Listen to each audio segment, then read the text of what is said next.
Hi, I'm Will Cedric. I'm Gabe. And this is Inside the Bot.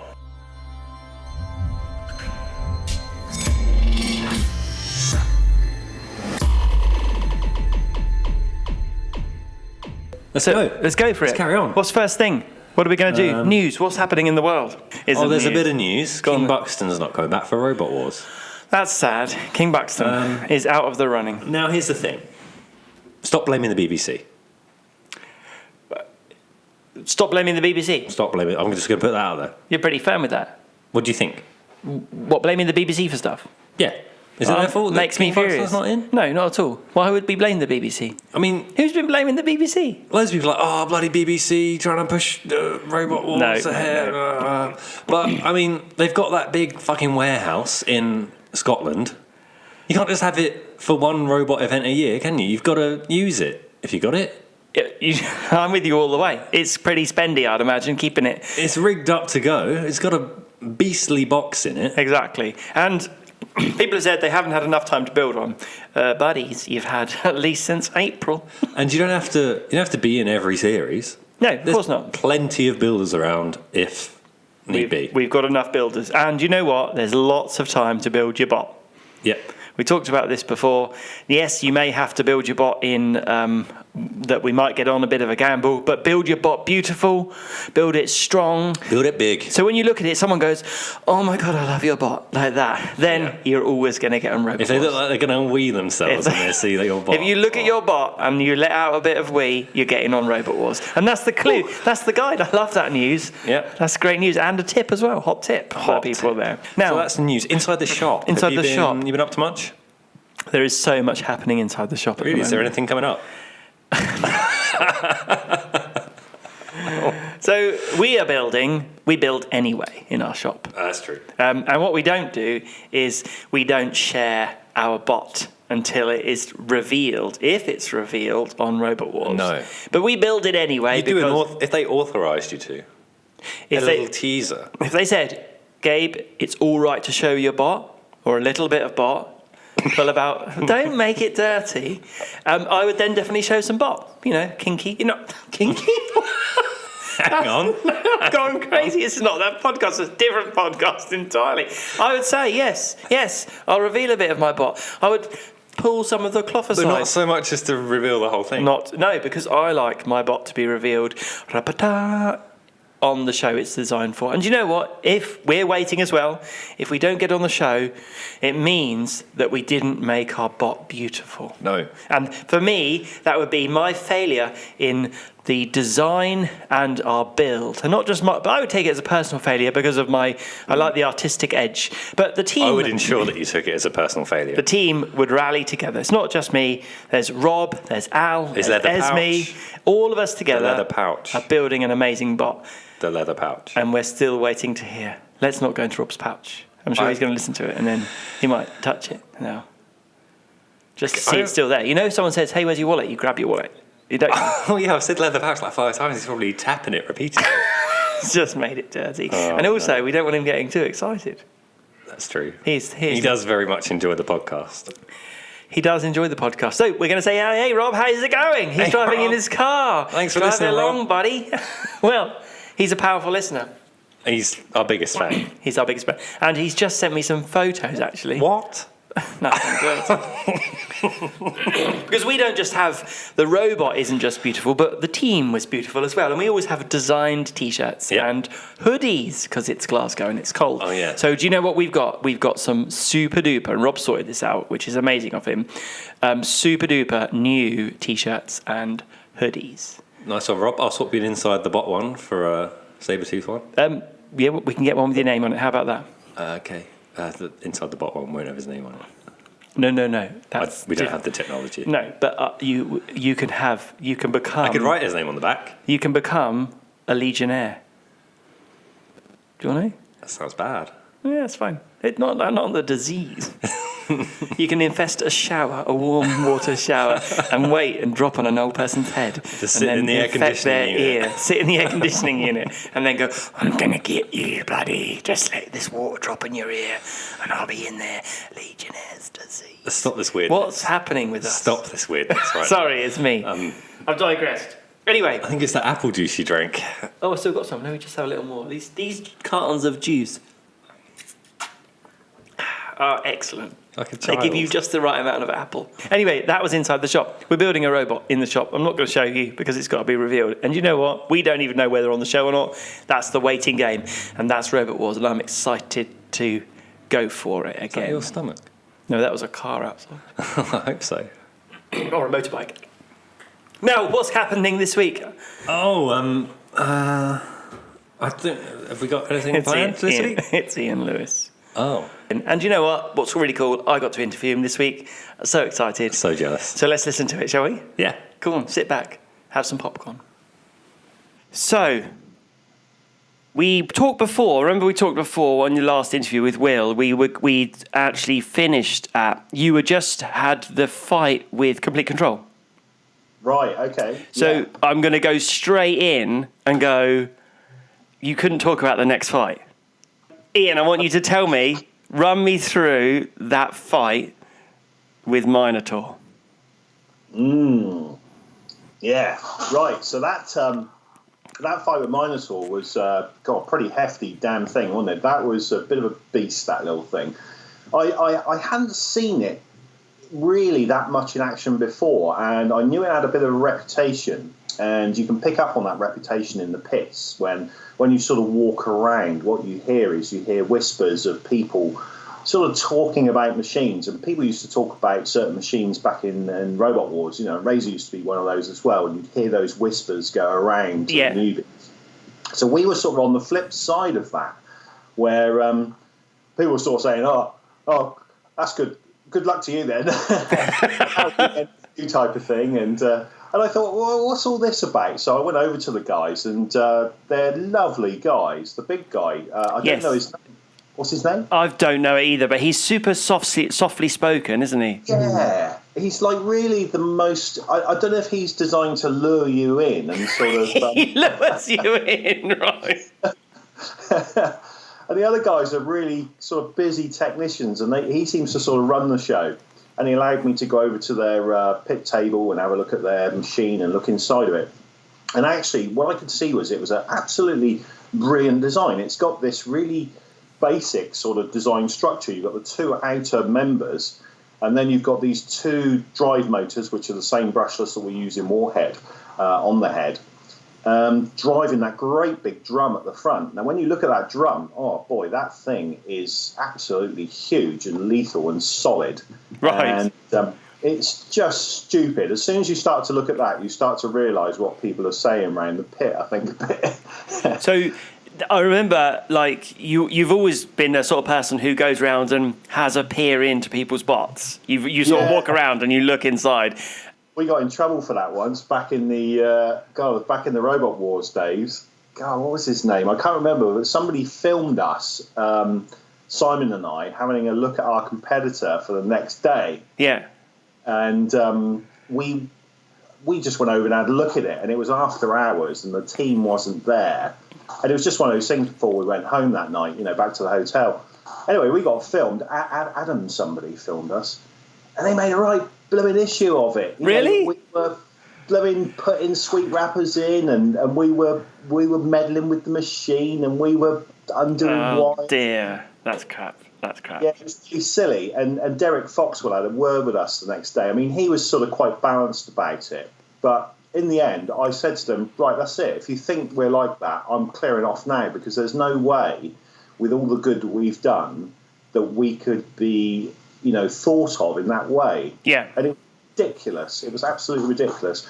I guess you've got to temper that with, if you think about some of the... the churchgoers, they're all holy on one side, but on the other side, sometimes they can be the most dodgy characters in the world. But that's not us. Simon and I, we had our reputation and our integrity, and you can sort of see we're nice guys. But yeah, I love looking at, and I think that's part of the festival thing. That's what Robot Wars missed this year, and what BattleBots got so right was that all of the machines are there in BattleBots. You can walk around and you can see all of the teams, all of the bots, they're being worked on, and you can share with people's ideas, your own ideas, their ideas. And it sort of seems like you might want to cover the machine up and say, well, hey, that's really bad. You're getting to see their design and you're going to copy it. But you sort of don't. You just don't. You've always got your own flavour. And as you know yourself, you've probably looked at a lot of machines. And you sort of have those ideas in your head, but you think, I wouldn't really do it like that. It gives me an idea, but it springboards something else. Yes, definitely. And you can to the people, and they'll say, how did you do such and such? And you'll say, well, I did it like this, And damn well they're not going to copy it. They're just going to, like I say, springboard, an idea. No, I do like I like all the robots being out in the pit, so you can look at them and go around them. I do draw the line at someone leaning in with a torch and a measure. That's one thing that happened to our robot. Our robot was, and I went, I don't mind you looking, buddy, but that's going a bit far. Have you heard that? Yeah, he's leaning in with a torch and a measure, looking inside. He had a torch to look inside it. And he had a measure, and I went, "That's probably going." But measure. What was he trying to measure? I haven't got a clue. So anyway, I remember. I'm going to share my little thing. The first time that I met you, you probably don't remember, but I think it was in Series 5. You did your normal walking around looking at robots thing, and you came round and you stuck your entire arm into my bot. Up to the elbow. Terrible. I know it does. That's what I'm saying. It up to the elbow, right? And you put it right inside. He went, you shouldn't be able to do that. And I remember looking at Rob, going, "He's right. He's right." And it just had way too much air in it. And it. Do you remember Robo Chicken? That thing was like full of air. Robo Chicken. Robo Chicken had a lot of air in it, so chewed it, and it just was one of my favourite fights. That because it was so funny. That thing, you could pierce it. It was like piercing a zeppelin, Yeah, and it just carried on. Just carried on, like regardless. So back to the Minotaur fight. I heard a funny story actually from Grant Cooper about the dude from the really nice dude from the Brazilian team, and apparently he said, "Yeah, I don't mind Ian looking inside Minotaur because we'll look in Warhead after the fight." Yeah, that's a great line, wasn't it? It's when I saw that on the edit, I was loving that. I thought that is such a good comeback. That is brilliant. That's really good. So, how did you guys feel then before this fight? Before the fight, felt pretty confident with it, really, to be honest. I was thinking to myself that his vulnerable point there was the big bulkheads at the front. He's got these big union sort of points at the front that support the main rotor. Yeah. And I thought if we can get a lick on there, perhaps skidding off of their rotor, then we'll get a hell of a hit and probably jam the rotor. What I didn't really count on was the shear bolts in Warhead's head letting go. Right. Okay. Yeah. I mean, that was completely that for me. That was a super curveball, and it made for an amazing fight. It did. Yeah. It was. I suppose what they can do is when we hit something, the machine will recoil and do this spectacular sort of bowling off across the floor. Yeah. For them, those machines are designed to get that energy into the floor, aren't they? And they've got those little scuffs at the front. And they do it so well, oh my word. And it got underneath us. And of course, that outer edge, the leverage on the Warhead there. To get that head to come out of that blinking great bearing that's in there, I tell you, it's lucky that the plate let go, actually, because the bearing is worth 500 quid. Oh, no. Yeah, that's terrible. You'd be like, oh shit. So if all the balls came flying out, I'm trying to keep them up. What does the head weigh of Warhead? That's 26.4 kilo. So 26.4 kilos on the head, and then it's got like 6 bolts holding it in, has it? I think it's got 7. I can't quite remember, but we usually use like a prime number or something like that for some crazy reason. Oh, okay. I'm sorry.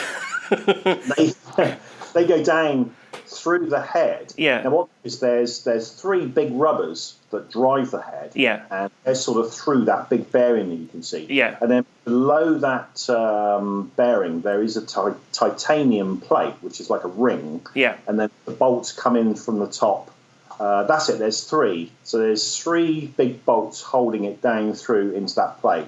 Then there's the big rubbers as well. So for it all to go, it has to strip those high tensile bolts out, and then it has to stretch those rubbers. And those rubbers, I'll tell you, we've had them stretched like 10 inches before, lifting a lathe up, just one of them. Yeah. So there was 3 of those that sheared at that. So that that's a tremendous amount of force, isn't it? Yeah, it's a fantastic amount of energy, isn't it? So do you, I know that you get you're very passionate about your robots. You get very intense with them, and if they take damage, you can be quite, because they're almost like having your arm chopped off, isn't it? Yeah. How did you feel after the fight with Minotaur, with the damage? Well, as we went into it, we got a couple of good hits, and then I remember it's that slow motion thing again. And I remember, right, we're going up on top, and he started to get under us, and I thought, right, he's going to skate across the bottom, which I think he did just a little bit, and then it kind of caught the head, and there was this terrific ding, this fantastic noise of metal against metal. Head comes off. And it's funny because I've got more of an emotional connection to Razor. Now, if that was Razor and I was seeing the arm sort of bent round at 90 degrees, I'd have felt quite personally sort of impacted. Yeah. A bit like with Pussycat. Do you remember? No. I know that you were pretty pissed off, and to be honest, I'd be with you as well, because it was totally immobilised, and he just smashed the crap out of it. But that's what happens, isn't it? That's what happens. Yeah, in the heat of it all, they give you a hiding. Yeah, because it's like complete control, where you didn't. It was you fought it until it stopped, and then you didn't touch it ever again. But it was so trashed by that point. I was watching that back because I thought, oh dear, have I got carried away a bit? Yeah. And I did watch it back, and I thought, towards the end, actually, there is a point where I think they are sort of kind of stopped. It's when we come back after the first little break dance. Yeah. And we come in for that big hit, and what it was, Simon said to me, all I heard was Simon shout, "Come on, Ian!" And because I'd said to him, steady. Yeah, Simon. that's it. And he then tempered the next move. He shouted that thing, and I was like the dog with the postman. Yeah. He just couldn't stop. That's it. And I didn't see that they were sort of, what they were doing. I know where they are, but like I say, with that flame and all that sort of thing, I didn't see that until the end, when they'd actually sort of counted them out and the ref had said, you're through. So with that head coming off in the Minotaur, it was just like watching, I don't know, it's hard to describe. I've not got that super emotional connection with Warhead. No, I realised as I asked the question that it's Razor is your baby, isn't it? And Warhead's maybe more Simon's baby. Yeah, that's right. It is. Yeah, the work, it's quite good, though, because it's about the right level for me. I can use it as a tool. It's a bit like, I went banger racing just recently. Oh, right. A good friend of mine, he said to me, come on, we're going to do this VW Golf and we'll go banger racing. And cool. You can racing for the weekend. So on a dirt oval, it was a bit like that. You had this car you thrash the living daylights out of and slam up against other cars and really use it. And it worked really well, actually. It was a good sort of level relationship. So Warhead's a bit like that for me. It's this tool that you use and connect with to... Although there's a massive amount of work in it. Simon and I took a couple of years to make that machine. And it's a bit over the top, really, to be honest. No. It's never over the top. It's like building a Lamborghini and saying, we've gone a bit far. Let's go banger racing with it. Let's go banger racing. So, at the moment, what's the state of Warhead? Yeah, it's pretty nasty, actually. I wish when the head had come off, if I'd have just driven around and sort of avoided them. I did think about it afterwards. I thought that was a bit mad just to go in with what was left, because it's going to get a nasty beaten up. The two side panels coming off, that was okay, but the frame is pretty gone. Right. It's got kind of chrome moly frame. Yeah. That did take quite a bend. And I thought to myself, in a way, though, that's not our style, just to run off and run. No. You know, if you're in there, then you've said to the other guy, come on, let's do this. And, you know, I did look across at him at one point, and I could see him, you know, in his stoop. He's like a bull himself, isn't he? Blooming heck. And I looked across at him to see if he was looking at me, because I knew we were finished. Yeah. And he was in this mode that I recognised, you know, from many a time before, you know, with Simon and I thought, oh man, he's well into it. So there's no way he's backing off here. He's not going to stop. So I thought, oh well, you know, it's like chucking a sponge at a juggernaut, isn't it? There's nothing left. So at that point, that's when Minotaur looks like an unstoppable machine, I'd say. Yeah. And then I was thinking from a design point of view, wow, that's just an amazing machine. I'm not sure what can beat it. And then the next one comes along. I think Bombshell comes along. Bombshell, yeah. Just blasts the crap out of it with the big vertical disc. Yeah, I think they got the better of it because I think Minotaur, didn't they go without the little scoop on the bottom? Yes. They've got this kind of little scoop thing, haven't they? Yeah. Of course, the Bombshell guys had that scoop and then that uppercut, didn't they? That's it. Yeah, that's it. Just got the better of them completely, didn't it? So I don't know if you, for me, from a design point of view, I always think, is that the perfect design? Is that the best design? And you think, it might well be. And then suddenly, bang, it gets destroyed. And it's not. Yeah, I think there is no perfect design. I don't know if you've ever traded stocks or Forex or anything like that. No. But I trade Forex and have done, which is foreign currencies, over like the last 3 years. And with that, it teaches you this incredible lesson that there is no perfect formula. It's a bit like with life, you know, the thing is so variable and twistable and dynamic that there's no way you can track down the perfect thing. You can only search out something which kind of works for a bit, and then you have to adapt and change. So I think what that is if you've got a design, if you've got a machine, that design, once you've built it and finished it, it's static, isn't it? It sort of stays at that point. Exactly. And the only thing that changes there is the person controlling it and their attitude and their level of engagement and their skill as well. That's quite a big variable, and how they interact well with that. I think for myself, you know, if I was, say, controlling a flipper, for instance, I might think to myself, I don't really like this. I'm kind of not in the vibe of it, you know? Whereas the clamp machine, I really like the clamp. It's really nifty and very tight, and it fights very close. Yeah. I like that feel. I like that very quick, spontaneous, dynamic change. When I go out ride my mountain bike, you know, I don't go for the big trails. I go for the very tight single track through the woods, you know, just about missing the trees, that very high frame rate stuff. Yeah. And it's an e-bike as well. Okay. Oh, right, you got an e-bike. That's crazy. That's crazy. Yeah, I built it myself. Did you? It's such a good laugh, I tell you. If you need a bit of excitement in your life, get an e-bike. There you go, everyone. Get an e-bike. So, actually, that brings me on to, you know, talking about the clampy fight. We'll just talk about Mr. Hoppit and Photon Storm for a second, because he had Minotaur in a death clamp at one point at that very first fight, and I wanted him, what I call him, to do the Ian Lewis shuffle, where you unleash them a little bit, shuffle, and then bite down on them straight away. Yeah. He didn't. He completely let him go. I'd be shouting at Simon there, right, reposition, the one man and his dog type of thing. Yeah. And, he did. He seemed to have a point where he got onto the bulkhead where the wheel was, where the bearing is. Yeah. Of course, that's one of the hardest spots, isn't it?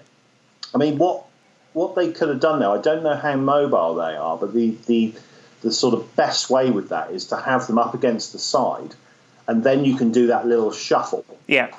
You can come across and reposition because you kind of got them corralled, as it were, really. Yeah.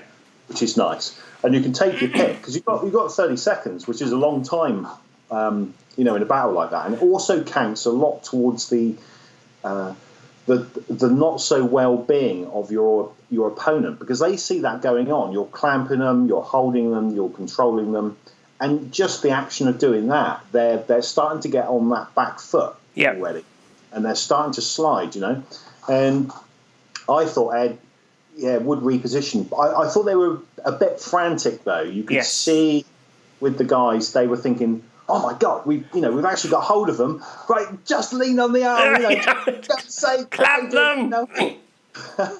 And I can totally understand that. It's one of those moments where you've just got to, I don't know, take account of what's going on and try to reposition. But with all the best will in the world, it's a tricky thing to get right, isn't it? God damn. Oh, definitely. So I'm going to lead us through there. Now we talked about the designs and things. This is going to bring me along to Robot Wars.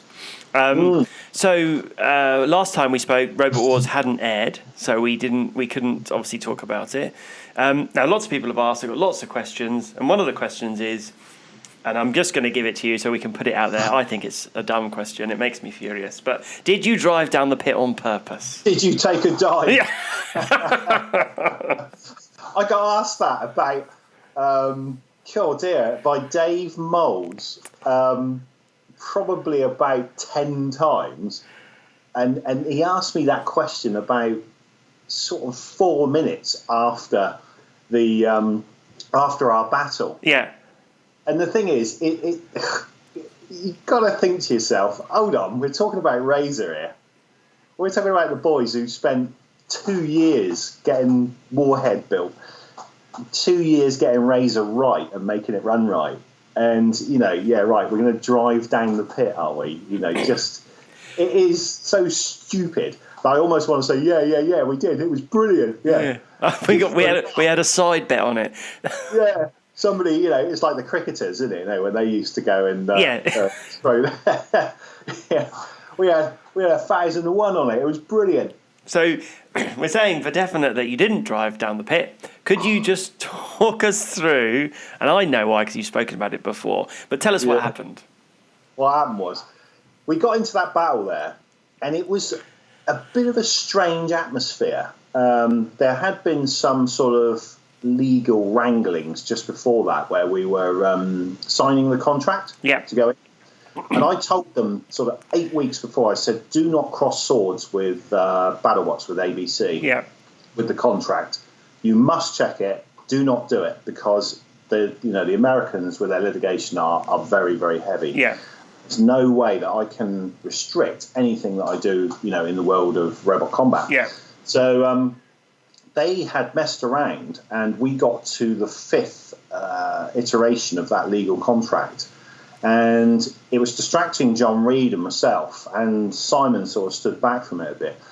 But we dug our heels in, and they kept saying, that's as far as we're willing to go. And they kept going back and forth and writing this contract. And what it did is it didn't allow us to get into character. Yeah, yeah.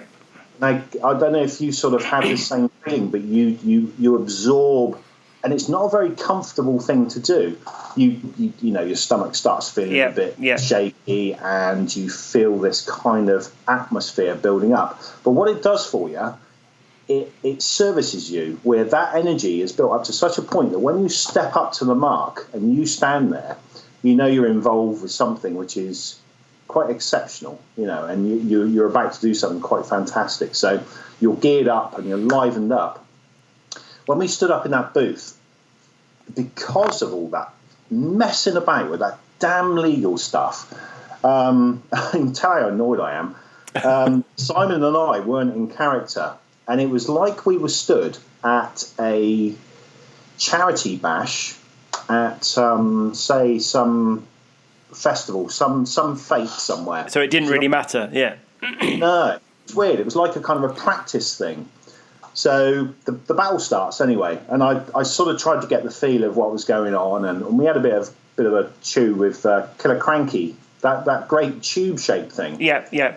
Really, really cool shaped. Actually, and apparently built by one of the Pussycat dudes.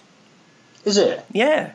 That's what I've heard. One person, not a Gribble, obviously, but one of the other people on the team. Oh, how about that? Yeah, I recognised the tall chap in there. And anyway, really great machine to have a bit of fun with Razer. Yeah. And that's what it was. It was a bit of fun. I think that fun side of it didn't get us into the vibe as well. It was just like, oh, well, you know, John's doing his thing, axing away, and John was in our booth. Yeah. So naturally, you sort of lean the, oh, it's us two against those two then. Of course, okay. yeah. A bit of a funny arrangement they've got there with that setup. Because there's not supposed to be any bias, but you sort of do get it. I tell you what, I completely agree, because in our booth, we had myself and Sabretooth and Terra Turtle. So, and the two other robots in the other ones, and the two other robots attacked us too. So that's just what happens, isn't it? Yeah, and it's quite a nice sort of concept, isn't it? But we got hold of old the killer pipers, I like to call it, and I noticed a weird thing. I thought Razer had lost control at one point. There's a point in the battle, and I don't think you can see it because the cameras weren't sort of on it, but we had hold of him, and when I turned the bot one way, it went the other. Right. That's really strange. What's going on there? And it made me sort of think, hey, and I have this kind of quite funny sensation when the machine doesn't respond. And I thought to myself, hold on, what's going on there? And what it was, he's got so much leverage because he's very long, those wheels, as soon as he spins it up, he can just spin you around, especially if you're leant over on one side. Right. So anyway, we then start to get to a point where I think, right, okay, this needs a bit of bravado. So let's step up. Let's start showboating a bit. I thought this is too blinking easy. Yeah. And I don't want to sound cocky, but you know, you start showing off a bit. You get into it. So open the pit, and then let's get the pipe down the pit. Time's getting on. He's had his run, you know. Yeah. And so we grab hold of him. Simon's got a good clamp on him, and we go over there to that pit. Now, what happened was, if you watch it in slow motion, you can see the mistake I made, and it's completely my fault, is tank steer on a robot. We've got it on a steer wheel. Yes. And throttle. So if you turn that wheel, you're going to push say you're turning right, the left wheels go forward, the right wheels go backwards. Yeah. And you make that turn. Now, the problem comes, let's crank the robot over just by a couple of degrees. So your right wheels are off the floor. Yeah. Now what's going to happen is your robot's only going to go forwards. It will not turn. There's no turning gimbal. Of course. And that's exactly what happened to us. He was just at the right point where he could whiz his wheel, and it's sort of the momentum of him half going down the pit and whooshing his wheel and us going forwards. It just pivoted the whole thing in. It was like an anchor with an arc, a bit like a compass and a pencil type of thing. Yeah. Yeah, so that was that, and I you can see where I just tried to put it in reverse. I realised what was going on, and there's a point in the slow-mo where you can see the wheels are spinning the opposite way. Yeah. Where I'm trying to turn away, I'll turn right. That's the big mistake. And then I put it in reverse just as it's teetering and going in. And Simon said to me as well, he said, oh, I should have let go of them. What was I doing? I had hold of them too tight. And I said, yeah. And I think what it was, he didn't. He thought it was going to be a much more gradual thing, but it wasn't. So us in. We've put that to bed, that you didn't drive a pit on purpose. The other one was the other thing that goes around, and this also makes me furious, is, and this is Dave Mould, so I'm glad you mentioned him. He's not said it himself, other people have said it, is that you were frightened of Carbide. So I had a consideration for Carbide, I'd seen Carbide some months before being manufactured and tested, and it is it's a handy machine. But the way you take those machines on, no matter how much power they've got, and John Reed has shown how to do it. You make a big coal scuttle. You get yourself the biggest piece of metal in the world, and you just get you bolt it on the front. Yeah. And you skim them. You make them sort of approach at a slight angle. Yeah. Skim them. Now, for Razer, I had a little think, and I thought, in my early preparations with Razer, I thought to myself, we've got nothing up against that sort of machine. Yeah. it will just get hammered across the front. The wheels will get chopped off. The side members will come off. I mean, Dave's a nice guy. He'd probably give you a leather in. You'd stop, and then he'd go, "Hey, you know what? That's enough. Yeah. I'll sort of back off." And he's that kind of guy. I've seen him battle before. That's respectful. That's the kind of the American style way. I thought to myself, right, we need something to come up with. So I busied myself with a couple of very, very tasty shields. Now, Razer, when I was prepping Razer, when I fitted the lipos, it was coming in at 90 kilos. Oh, that's incredible, isn't it? That is amazing. It's massive as well, Razer. People never think. Say again? People, they really need to, they never get a perspective of size. And I would say, whenever I see Razer, every time I think that machine is massive. It's a huge machine. Really? That's interesting, yeah, because I always sort of feel it's a smaller type machine. It's of Razer, yeah, and then you see it, and it gives you that scale. Definitely. So it's coming in at 90 kilos. So what did you do? Yeah, because with the lead acid and all that type of thing, it was coming in at 97, which is how we used to run it. And we had 3 kilos then to adapt with a hook or something, up to 100. So with the lithium in it and the upgrades there, 90 kilos. So what I did, I busied myself making this 19 kilo shield, this mounted shield. Yeah. It's an absolutely awesome thing. It really looks the business. I mean, it's a really cool looking thing. Yeah. It's a shame it didn't get to be shown. I might put it on our website actually. I was going to say, can you put it on your Facebook, because people would love to see it. Yeah, if they go on our Facebook, you'll be able to see it. I'll do it because my wife took some pictures of it when I was testing it in the garage. Yeah, that'd be cool. And I made 2 versions of it. There was a really cool looking sort of W-shaped one. I mean, this is 19 kilos of 5 or 6 mil steel, laser cut and bent at work. I CAD designed it, and then bent and done at work.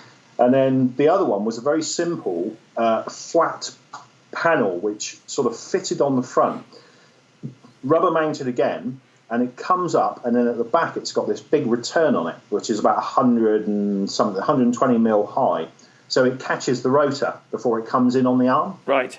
So we were very much prepared, and what I did, I kept these things undercover, but I was so excited about it. You know what it's like. You try and keep this thing covered. You can't. There's no way you can't. So excited. Dave was there being all cocky, right? Yeah. I said to him, I've got something for you, mate. Have a look at this. And there was these big things. And I just saw his face drop a little bit. And I thought, there you go.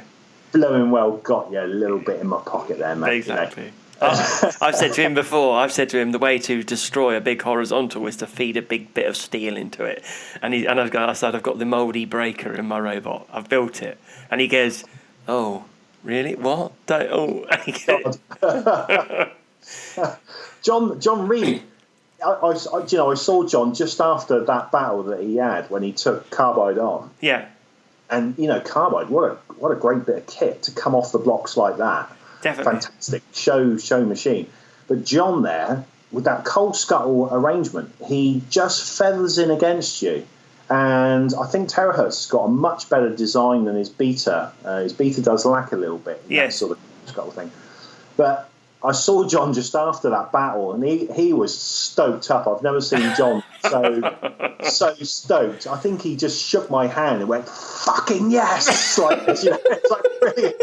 John's usually this really reserved sort of hello, would you like to have some Mosley? Yes. Muesli. He always calls it Mosley. He's from Oxford, isn't he? I say. Exactly. He's such a nice guy, is old John. So, obviously, for me, I'd say that Razer would have a good account against Carbide. Of course, there's a good, healthy reason to fear it, but at the same time, once you got into his butt, you clamped him, then he's dead, isn't he? Yeah, because his top's not very strong. No, definitely, he's got a lot of area there, a lot of real estate, you might say. It's around about half, just under half of the machine you can pierce through the top. Yes, so we're going to put that one to bed as well. That yes, you've got a healthy respect for Carbide, but you didn't drive in the pit because you were frightened. Yeah, that's. I mean, it's silly. It's terrible. I'm so disappointed. I've got this fantastic 19 kilo, awesome shield that everybody would love to see, and it's just not got a scratch on it, and I'm gutted about that. You know. Oh. There you go. So that's one thing. Now we're going to do. We've done the fight, so we're up to date. We're going to talk about the future. So where is Ian Lewis and the Razer team? Are you the Razer team in BattleBots, or are you the Warhead team? What's your thing? Really, we have to change it. Yeah, we go with Team Warhead. Team Warhead. Yeah, because it makes sense.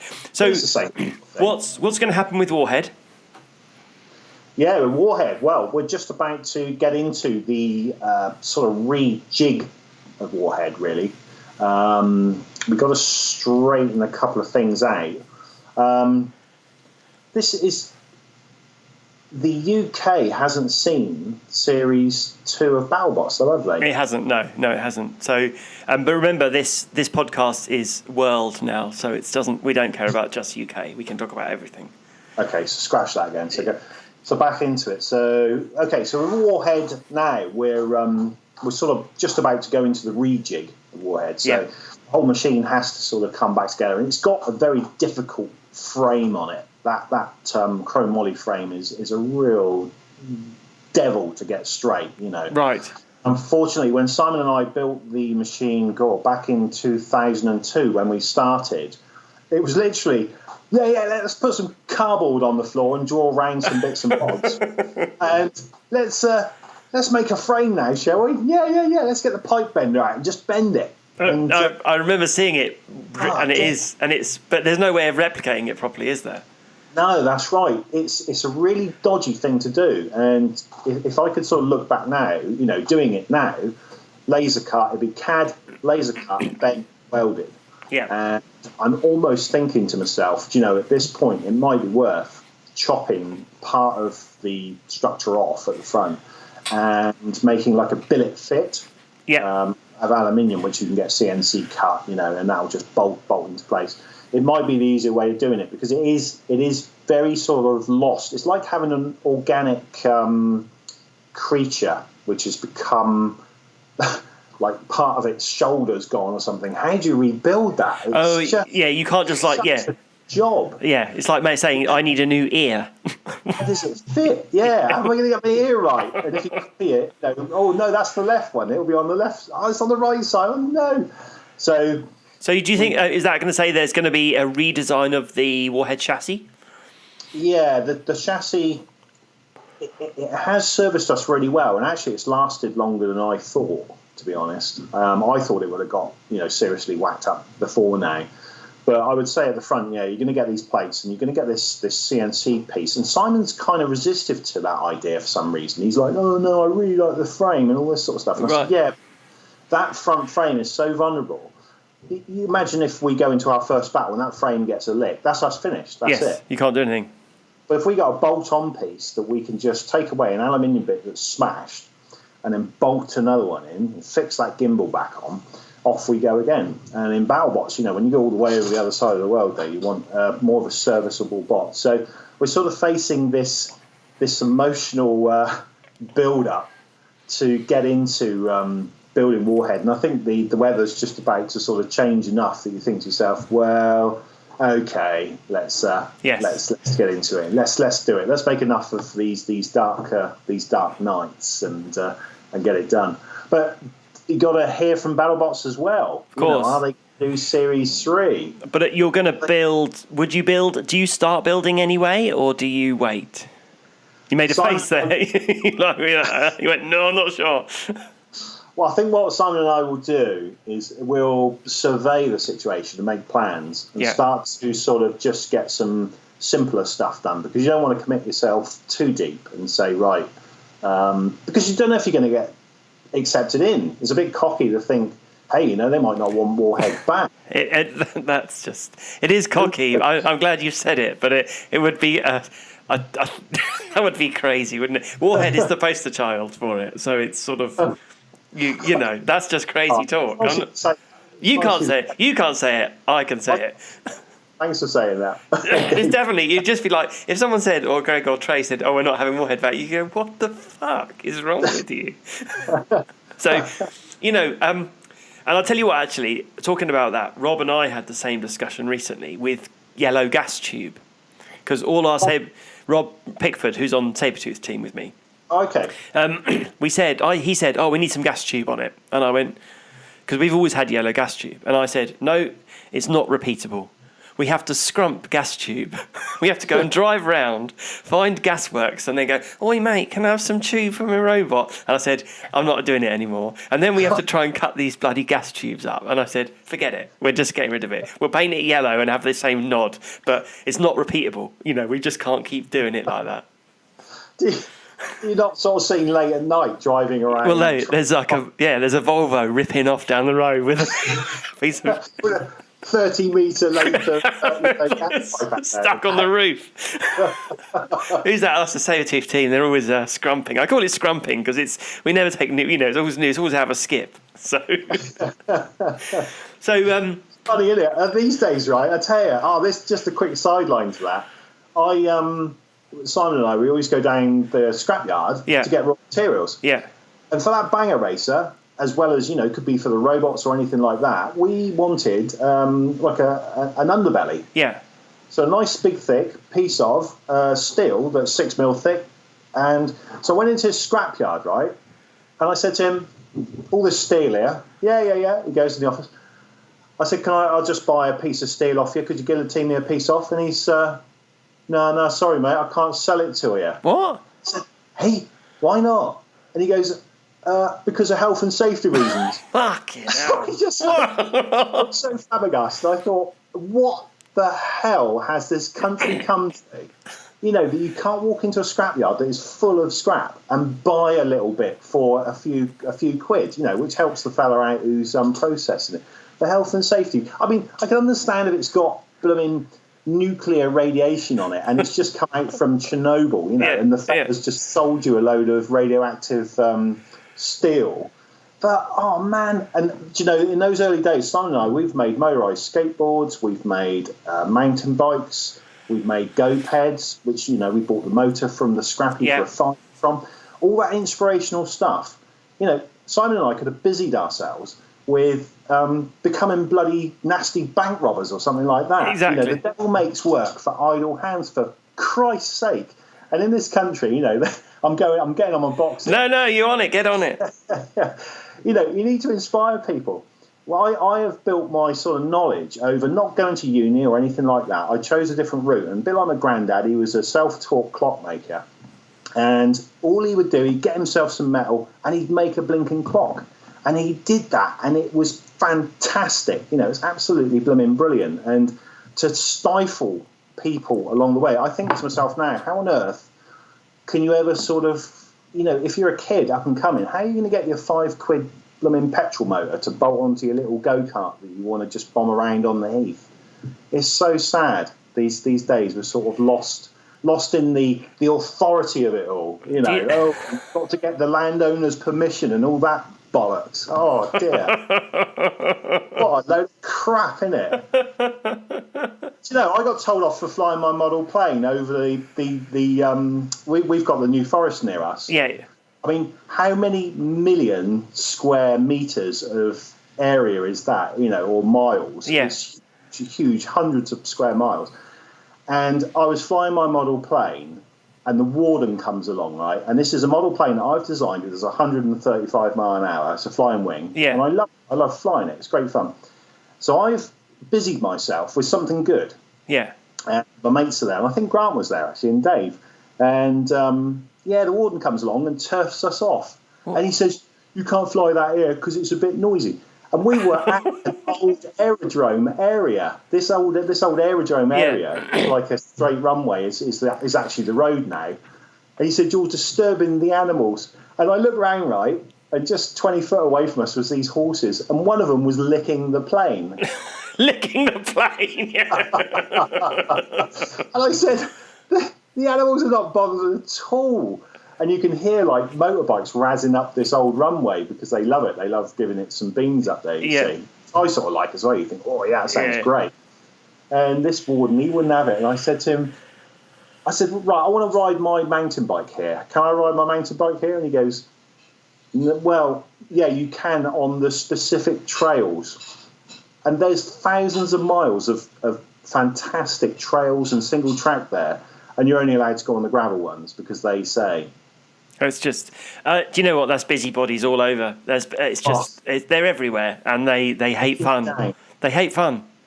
Yeah, and then they go, why is everybody staying in? Why are the people busying themselves with bad stuff? It's because it's the only thing that's powerful enough to break through that. You see what I mean? Yeah, no, definitely. If you try and do something good, it's very easy to restrict somebody doing that. But if you're a nasty bugger going out there creating mayhem and being nasty and forceful and hard and, really piling in, you break through that authority type of thing, especially the low-level authority type of thing. And it's a really dangerous game for society. I've grown up over my years since I was a lad, building stuff, radio-controlled cars and boats and planes, and had so much fun. And this body of knowledge, sort of sits with me today. Right, I'm just about to step off my box. There you go, you're off your box. I'm really happy, actually. It's good to have a good rant. I hope you feel cleansed by it. We used to have... I grew up on a stud farm, and I used to go out on my horse. I had a big white horse. And I wasn't allowed to call... It was actually not white, it's grey. But I wasn't allowed to... My mum told me off for calling people peasant. So walk past the home, morning peasant. Like, that's if it was a road past. And we used to get people on motorbikes and stuff, and we never catch them. But I'd have killed for someone to come along with a radio-controlled car or plane and fly it around, because that would have been fun. But yeah, look at it. It never happened. Anyway... we've digressed. Where were we up to? We're going to go with... so Warhead's going to be rebuilt, and you're thinking about maybe some different chassis sort of things. But it sounds to me like it's very much... Does Simon have the... How does the sort of dynamic work between you two on Warhead, from the design point of view? So... Yeah, we're going to get into it where he is self-employed. Yeah. And last time when we made that incredible T-Rex head, yes, that had a sort of mixed reception actually, which Simon wasn't too happy about. He felt it didn't get the exposure it deserved, and that was a bit of UK Robot Wars theatre, going into America. Yeah, of course. And it's not the most destructive thing, but it's going to, and we're going to stick with that this year as well. So we got the head, we got the T-Rex head. And Simon lives, 10 minutes up the road. So I will kind of get over to his place. He's got quite a nice bit of workshop there. I've got a workshop here, but it's a lesser workshop that kind of functions in other ways as well. And what we'll do, we'll just, get into straightening the machine out, get it ready, build it up. It will be pristine again because it's got to put on that show and look presentable. So, which one of you is would you say, the sculptor? The sculptor? There's an artist. There's an artist. Is it both of you, or is it one of you? I would say that it's 2/3 Simon. Right. And 1/3 me. Okay. That's interesting. Yeah. If you start to say, who is the person who likes to design the layout of the machine and the way the weapon interacts with the chassis and all that, you've got to lean it 2/3 my way and 1/3 Simon. Got you. Yeah. He kind of lets me lead on that. And then if you say with the electronics, if he does that 2/3 me, 1/3 Simon, who's with the hydraulics? It's 2/3 Simon, 1/3 me. So there's never a whitewash. Yeah.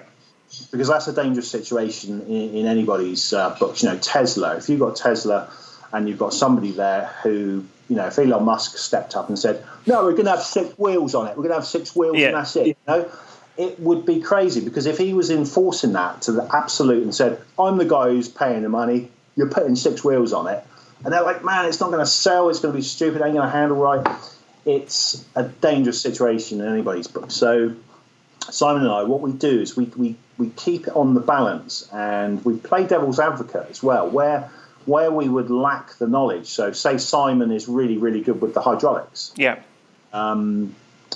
He may go off down some path, and I'll be saying to him, "Hold on a minute, mate, blimmin' heck, what's all this about? Do we really need it like that? Because this is having an impact on this bit here. What about the air in that rod? Is that going to work?" And we will question each other and keep the design on track, really. Yes. Okay.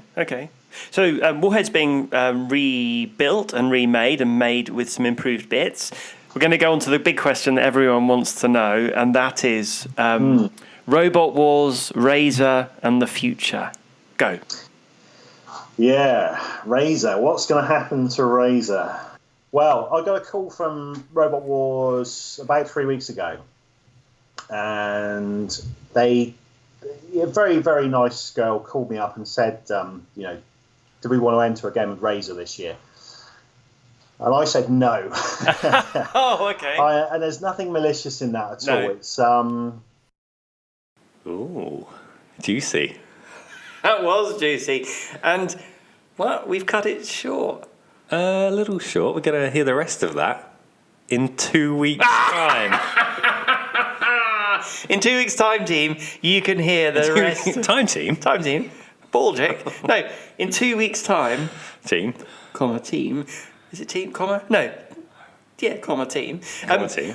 Team. You will be able to hear the rest of that amazing interview. It was so long, we didn't want to take it away. We didn't cut it for you, so we're going to spread it over 2 weeks. However, we do want to give you might say, we want it next week. You're not having it next week. Who are we hearing from next week? Paul Ventimiglia. And of Bite Force fame. So, Season 1 champ. Of you can't take that away from him. Not at all. That's an amazing guest as well. So, you're going to have to leave Ian for the moment. You've got Paul in the middle. That's a lovely sandwich. And we're going to put Ian on the other side of him. And you know who else we're going to put with him? Who's that? We're going to get Simon Scott. Are we? Yeah. It's going to be genius. Because quite frankly, not just Ian has to explain himself, but Simon has to as well. What are they thinking of? We're going to have to get them, definitely. So we're going to hear from both of them next time. It could be nice. It could be juicy. It's going to be glorious. Anyway, and you know what? Who's after that? Because I want you guys to start fielding some questions for them, because we have got another super duper team for you. It's so far in the future. I think everyone will forget if we say now. But we're going to give them a teaser. We'll tease you now. The Doctor will be in the house. Oh, baby. Oh, Not just the Doctor. The Doctors. The Doctors. Team Witch Doctor. Exactly. And that's going to be amazing. It's going to be so exciting. I'm pumped for it. These specials. I mean, I didn't think we'd do so many specials, but... They're one after the other. They're just... Once we had Ray on, he's got all his buddies around. He said, hey... Get on that. Get on Inside the Bot. So exciting. So exciting. Anyway, we're going to leave it for that. So... I've been Will Cedric. I'm Gabe. And this has been Inside the Bot.